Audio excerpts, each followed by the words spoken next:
Hey everyone, welcome back. So I went from being in a parking lot in near my mom's house looking at the mountains.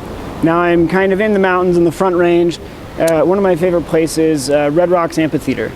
Yeah, this is a cool place to go see a concert. And it wasn't too far, so I thought I'd come here, but it's kind of windy. So hopefully these turn out. Hopefully the microphone just picks it up.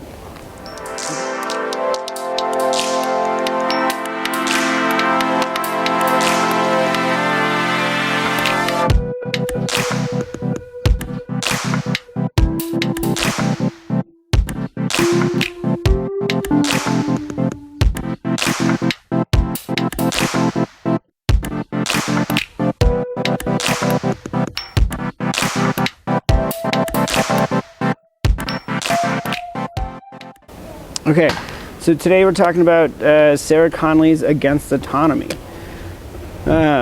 She, starts with this pretty uncontroversial claim. We do things that are bad for us. Uncontroversial examples like smoking cigarettes, eating trans fats, drinking alcohol. All these things we know are bad for us, and yet we still do them. We're still allowed to do them. So what can we do about that? We could maybe educate people, tell them how bad it is for them, maybe even shame them, encourage them to do something better. Just try and get them to exert more willpower, they don't have to do that thing. But, in the real world that doesn't work. It's not effective. We're not getting to people to stop smoking, but people are still eating trans fats. It's still happening. So Conley's going to propose or recommend that we make certain things illegal to try and save people from themselves. But this is going to be an unpopular view because it's going to violate autonomy. Autonomy being the idea that principals should be allowed to choose even if they're choosing poorly. That's better than interfering, even if we have the best intentions. So that's what the idea of autonomy is. And Conley's going to say here that respecting someone's autonomy is not necessarily treating them with respect or treating them humanely. It's you're letting them harm themselves, and it's that's not treating someone nicely. Okay, so she looks back historically, where does this principle of autonomy come from? And a lot of the historians just take it as fact. Historically, they might have also talked about it as liberty. That's the phrase you'll probably see in the Constitution. But this idea just isn't geared towards equality or mutual respect. Historically they're just assuming that we have a moral obligation to let others choose how to live. The idea is that they're rational agents, and every individual is in charge of or best determined to choose what's best for their lives. But Conley's going to claim that that's false. She says that she appeals to behavioral economics and contemporary psychology that give evidence that we often act irrational, and so this grounds for autonomy that we are best suited to choose for ourselves has been completely shown false by psychology and behavioral economics. By the way, crazy one. Psychology, it's called the prospect theory. One of my favorite things to read. It's Daniel Kahneman and Amos Tversky, and then behavioral economics is Richard Thaler. Also some fun stuff, and she's completely right about that stuff. It definitely gives us instances where it's we think the rational person should act this way, but they don't, and so it's okay, we see a lot of these instances where we're not acting rationally, and then they try and say, oh, how are we acting? Okay. So that's behavioral economics and psychology, but they're not really wanting to make government policies or suggestions, and either partly one because it's not their job, or partly two because they're worried that it's going to be used to justify an anti-democratic government. So she wrote this, I think, 2012, 2013. Richard Thaler, since then, the behavioral economist, has actually come out with more public policy kind of stuff, and his view is called liberal paternalism, if you want to look that up. Okay, but, she says maybe we shouldn't be so worried about this. These cognitive deficits are universal, so they can't really be justified to, construct a racist or a classist system. And also, so she's okay, we just need a democratic government to pass laws to protect the citizens from themselves. That's all you need. It doesn't have to be an autocracy. It doesn't have to be super strong. It's like we have the same form of government. It's just like, what kind of laws can that government pass? So Conley's going to give us this antifreeze example. The idea is that you see someone who's about to drink antifreeze, and they're about to drink antifreeze, but they think it's Powerade or Gatorade, because they think antifreeze is blue or green, and so it would look pretty close to Powerade or Gatorade. But so you see someone who's about to do that, and so she's asking in that instance, in this, what moral obligation do you have? And it's like, okay, clearly she thinks we would have a moral obligation to try and intervene there. We should save people from doing things that are grievously bad for them that they do not know as a result of an error in thinking. So we should do things, we should intervene, and it's like, this is a clear case where we should intervene because the person's doing something that's going to be so bad to them, it's going to they're going to die, so they can't come back from that. And then on top of that, it's as a result of an error in thinking. So the antifreeze example is just meant to be like this clear case of, okay, there is certain times where we can interfere in a person's choice and actions.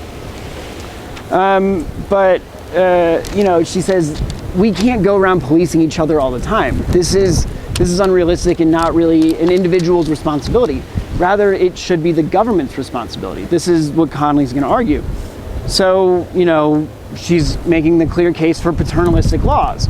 Now, she hasn't made the full case that, for this hard kind of paternalism of making things illegal, because we could just have laws that incentivize things. So she's just making the case, okay, paternalistic laws are justifiable on the grounds that, we should intervene when people are going to harm themselves in a way that they can't come back from, and especially in situations where it's an error of thinking. But, so what can we do in these situations? And so she looks at, smoking as an example. So ideally we would educate them. But, we have new smokers all the time. So just education alone isn't working. Okay, so what about incentives? So incentives seem to work a little bit.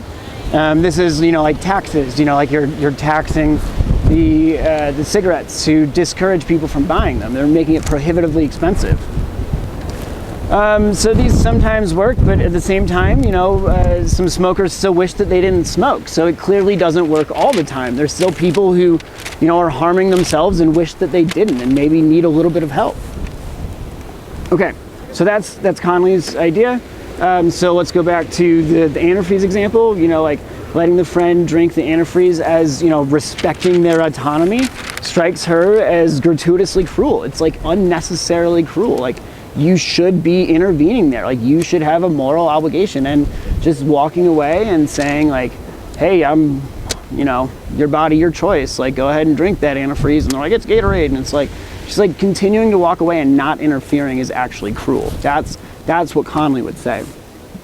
Or I think she would say, at least. Okay.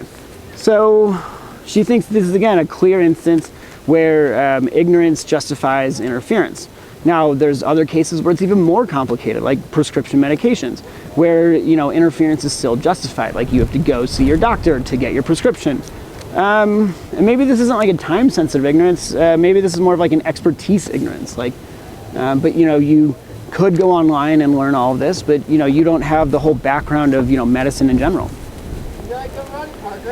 Okay, so like, how and whether these justifications can like be used for other instances for paternalistic laws. Like, so why is it okay for prescription medication to interfere with individual liberties, but yet not laws about smoking cigarettes or making them illegal? When can those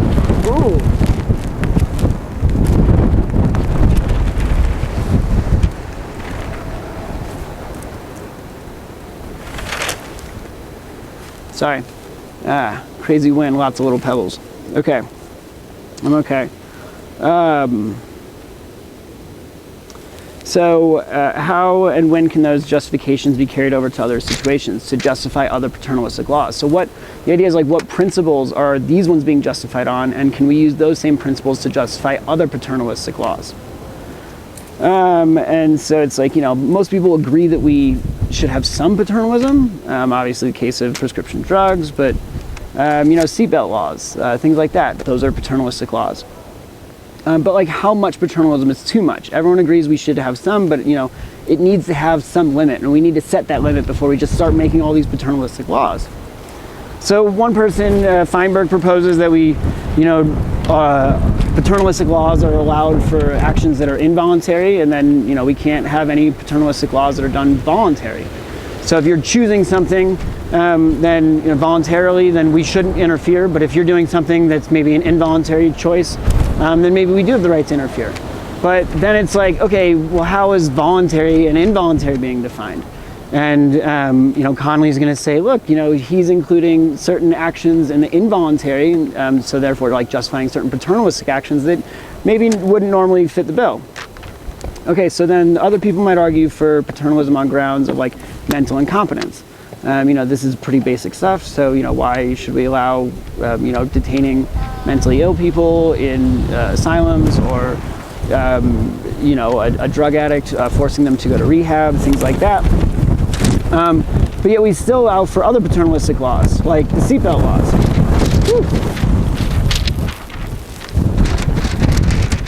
And so it's like, look, we can't just justify it on, mental competence. Like, we're restricting and interfering with rational, reasonable, sober, competent adults when we have seatbelt laws. And so it's like, why do we allow seatbelt laws? It seems like, okay, the justification is like it's obvious we should allow seatbelt laws. Like, they save so many more lives than they cost. There's a little bit of, annoyance, I guess, of like putting on the seatbelt, justifies saving your life in a terrible accident. But then it's like, why can't we use that, outcome to justify other forms of paternalism?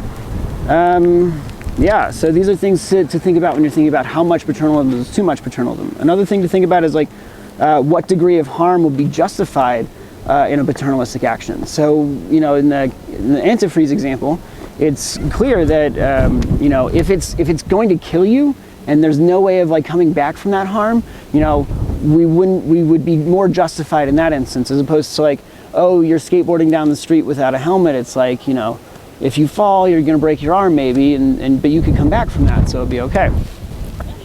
So these are a couple things to think about when we're thinking about how much paternalism is too much paternalism. What justifies paternalistic laws? And these are things that, I think we should all be thinking about.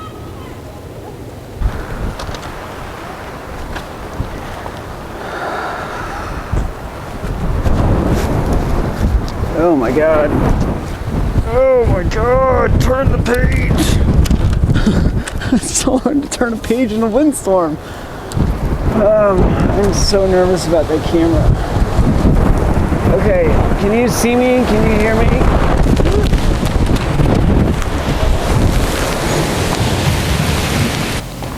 Is it picking up this microphone? Yes, I think it is. Okay, so it was way too windy over at, oh man, there's the 1-5. So it looks like the wind at Red Rocks blew over the camera, and then the microphone didn't work in my mom's backyard. So here I am in Santa Barbara at my apartment again, trying to re-record the last part for Conley. Okay, so she was looking for limits on paternalism. Why and where can we, put limits on paternalistic laws? When is it justified? When is it not justified? So to look for these limits, she's going to look at a common distinction in paternalism and philosophy between hard and soft paternalism. But there's two ways of making this distinction. So you can have hard paternalism based on the methods, or soft paternalism based on the methods, or you can have hard and soft paternalism based on the content of the action. So first, the methods. So hard paternalism methods would be, making something illegal. So, making cigarettes illegal. When it's bad for the person, we're going to just straight up make it illegal. Now, methods for soft paternalism is going to be incentives. It's going to, tax the cigarettes a lot, so that way, it's going to encourage people or prevent them from buying them in the first place. Now, the other kind of distinction is going to be based on the content of the action. What this means is paternalistic laws are justified for certain actions, whether they're whether the patient would or the person would agree if they were fully informed or not fully informed. So hard paternalism based on this one is going to say we can have paternalistic laws for actions where the agent wouldn't want it even if they were fully informed. And then soft paternalism here is we can impose on actions that the agent would want if they were fully informed. So in this one, it's a matter of how much they would want it or how much the individual would do it if they had more information or if they, didn't have more information. So hard paternalism, again, is going to be actions that the agent wouldn't want, even if they were fully informed. But yet they're still good for them. So it's not going to be like, we can torture anyone. It's like we can do good things for people, even if, they thought about it and said, no, I don't want that good for myself. So that's going to be that kind of hard paternalism based on the content of the action. So Conley's view is going to be the hard method paternalism. She's trying to say we should do these things, we should protect people by making certain things illegal. That's what she's going to say. But so again, she's looking for a limit here on paternalism. Which one of these theories is going to be able to offer us a limit on paternalism? She's going to say, ooh, not really any of them. So she's going to say that these categories are going to be hard to distinguish from each other. And so looking at the methods, she's going to say, if the outcome is the same, if cigarettes are taxed so much that it's prohibitive that people are not buying them, then you've effectively outlawed them. So if that's okay, then why isn't it okay to just straight up outlaw them? In terms of the content, what makes someone fully informed is an incredibly thorny issue. There's an entire chapter in the book about what it means for a patient to be fully informed, and it is very difficult to say. So, what the patient would want if they were fully informed is not really going to give us, clear limits on paternalism here. Conley's going to argue that these kinds of paternalism are not going to offer clear limits. Even all the way back, so the Feinberg, the voluntary, involuntary, the mental competence, or thinking about how much harm, or thinking about the kinds of hard or soft paternalism. None of these are going to offer like the clear limitations on paternalism that we're going to be looking for. Conley argues that the only way to get this clear distinction is going to be by looking at the cost-benefit analysis. So she's going to say paternalistic measures are acceptable if and only if they give us more than they take away. So she's not offering her full argument here, just a little sketch of it, but this is, what's going to justify paternalistic laws if they're giving us more than they're taking away. Now, this is probably going to justify more paternalism than you think, but that's actually fine because, we need to be revising our, notion of human agency anyway. It hasn't really been revised in about the last 50 years, and there's been a lot of research in psychology and economics since then that give us some evidence to revise it. And these revisions aren't going to be crazy things, and all she's asking for, and all I think the psychologists and behavioral economists are asking for, is that we start actually recognizing how people do actually think, as opposed to saying, having this ideal, you should be thinking this way, but how do they actually think? And then the other thing is, with revising this notion of human agency, we're going to be able to help others through situations that are going to be hard for them, help them think through and make tough decisions. Okay, so, the economists and psychologists are worried that this tool is going to be misused, but like any tool we have, anything can be misused. She's the example of the law. Any law that is bad can cause harm. That's going to be a bad law. It can be misused in any way. And the same way with paternalistic laws. If it's a bad law, it can cause harm, and we'll see that in the cost-benefit analysis at the end, and say this is a good law or a bad law, or we should reform this law, or we should, get rid of this law. So, the cost-benefit analysis is what justifies us having laws in general, right? It's more beneficial for all of us to drive on the right side of the road, this kind of coordination, as opposed to just letting us, drive around however we want. And that is enough to justify us following the laws, and so it should also justify any kind of paternalistic law. right? Any kind of law that's giving us more than we're taking away from it is a law that is justified. And so this is, Connolly is going to argue this extends also to paternalistic laws. Okay, so that's going to be her view of paternalism. And so I just want you guys to think about, what kind of limits of paternalism are there, or what kind of, reasons are there for paternalistic laws, and what kind of reasons, aren't there, or we should have against having paternalistic laws. I think most of us agree that there should be some paternalistic laws, like the seatbelt laws, but, maybe not go all the way as completely outlawing cigarettes. Maybe you think we should be outlawing cigarettes. But that's, where I want you guys to think about what kinds of paternalism and what justifies paternalism. All right, how much is too much paternalism? All right, see you guys in section. It's a terrible ending. More wind. Here we go. Last one.